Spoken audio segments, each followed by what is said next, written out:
Hi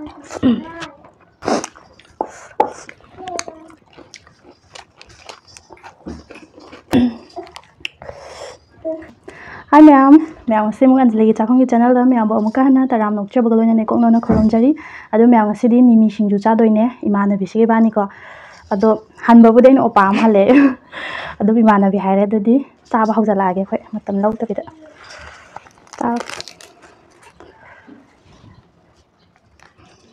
an ko sale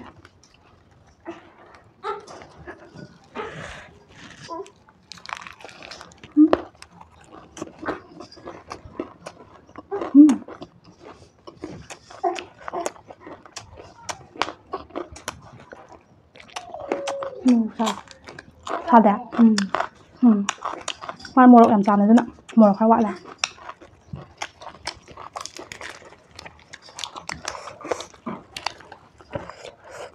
anh ạ chơi lên sâu cho em mai yad rồi anh út tay chân này sẽ đấy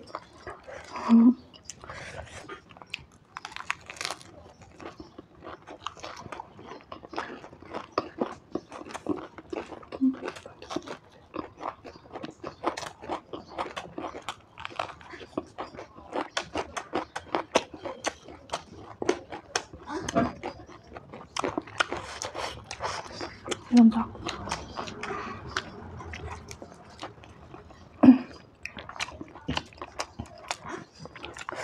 Hào đấy hả? Mày ăn mẹ em su sao vậy? Thằng tao tiệm máy mình ngạc rồi. Tao là can đó. Cốt là sẵn lên hả?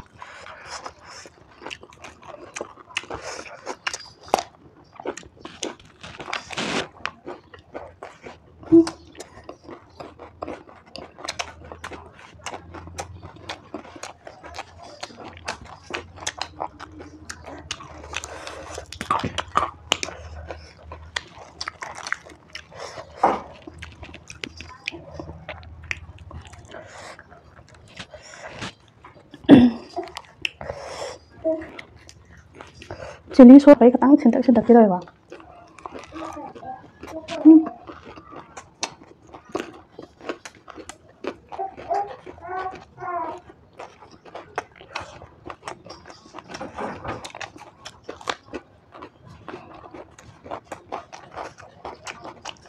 ngon không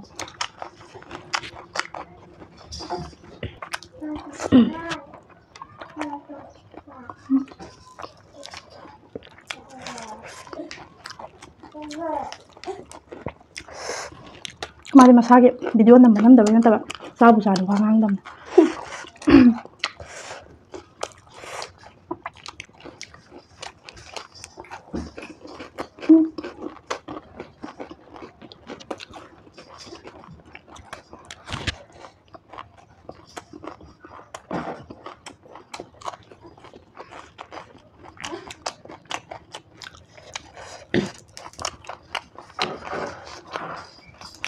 mùa khá thảo khá cũng học rồi mùa nói mẹ em sao đấy mùa khá giàu đấy man thảo có mùa sẽ khơi kịp hắn mà làm tao khúc làm bột đèn tao vậy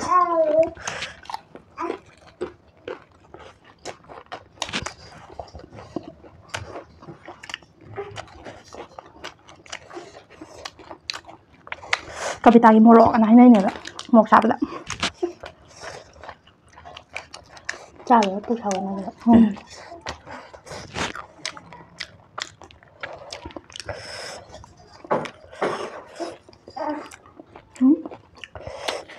còn thầy rồi hot rồi bố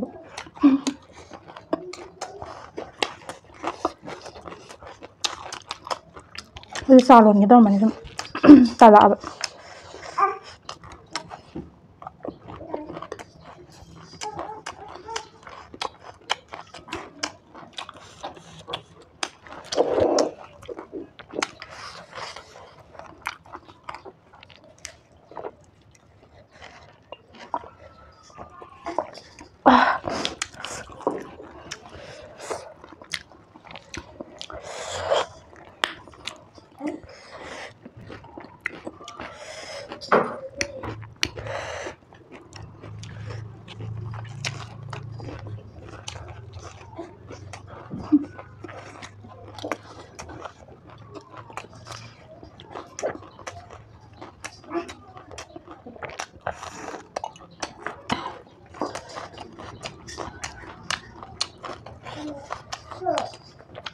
ꯇꯤꯜꯍꯧꯁꯦ ꯑꯩꯅ ꯁꯣꯏꯗꯣꯛꯄ ꯀꯨꯏꯔꯦꯕ ꯑꯗꯨ ꯎꯄꯨ ꯍꯥꯞꯆꯜꯂ ꯊꯝꯃꯨꯕ ꯍꯥꯏꯐꯦꯠ ꯃꯅꯝ ꯑꯃ ꯅꯝꯒꯦ ꯇꯧꯔꯦ ꯎꯄꯨ ꯃꯅꯝ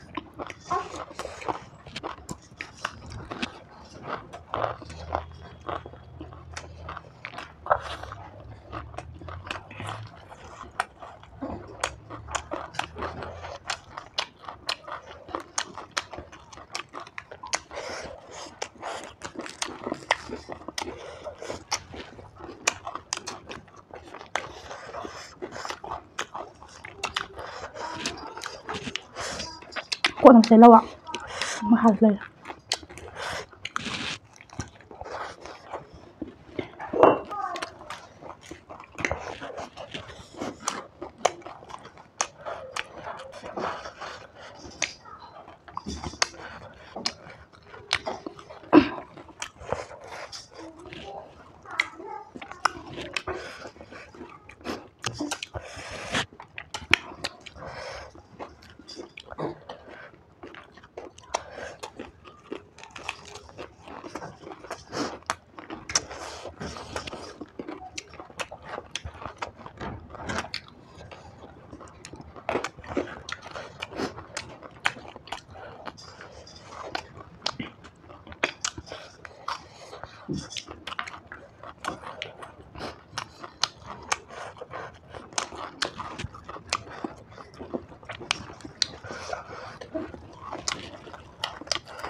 Kadang dokter ya.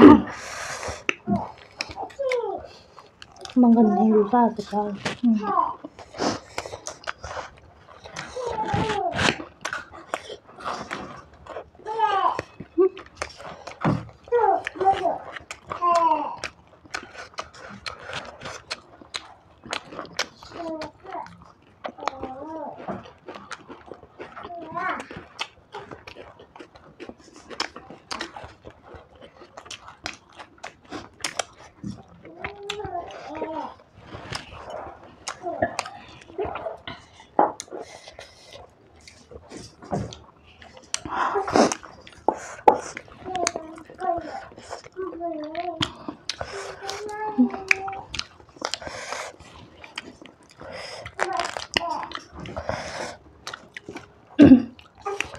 Mathangdi challenge oin tawrani wa ngangnadamnina wa ngangdabida ki kachigan na masana ba morok kayam sana ma morok mapini na si morok kya sada ma pendre ba mathangdi ma haphalani morok ta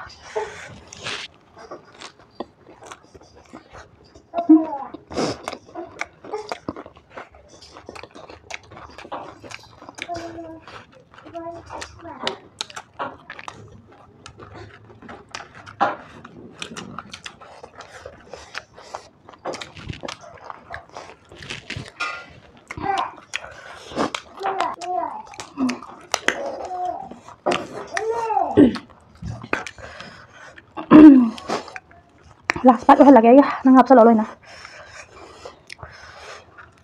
chui không trả lời lát là sao khả năng được thật à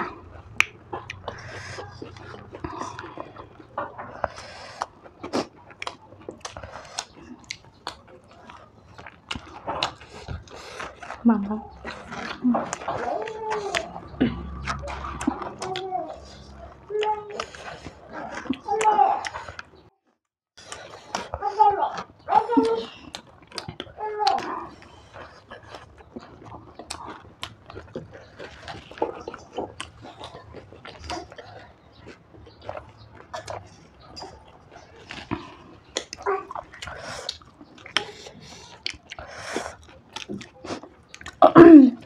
Nam chaba loirani na video se lo shanaba tawge ka shu haini ngai leite ba kwa ma de ma thagi video na ma su nam dra zo ai de चाबु चारदि वा ngang अदुना मथंग challenge सोइदन कि तौरागे हादि punishment यावा कांदा Koyna अदुना ngasiगि लोइसलगे ma'am bye bye.